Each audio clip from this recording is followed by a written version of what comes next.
কে আসবে? মাকে বলো। মা আমি ফুটা দেবো কানে তখন কি হবে ওখানে গেলে? অপু অপু পেটাবি আর কে কে কে আসবে প্রথমে?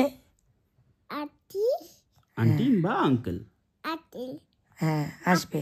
হ্যাঁ এসে কি করবে? তাই ফুটা দেবে তারপরে আমি ধরবো না না ব্যথা হবে এরপর বলো। অপু অপু পেটাবি কিন্তু আমি কাঁদবো না। আর কামো না হ্যাঁ আর আমি এভাবে ধরবো কানের না। দুল ধরবো না। না হ্যাঁ একটু পরে ঠিক হয়ে যাবে।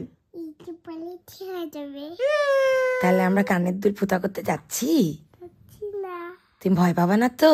না কাঁদবা না তো? না ওতে ওকে আর পাপাকে ফুটা করা দিবা না? দেবো বলো পাপাকে। বাবা জি না না আমি করবো শোনো না। না। না কানে তো অপু অপু অপু অপু বেটাবে অল্প ব্যথা হবে তো।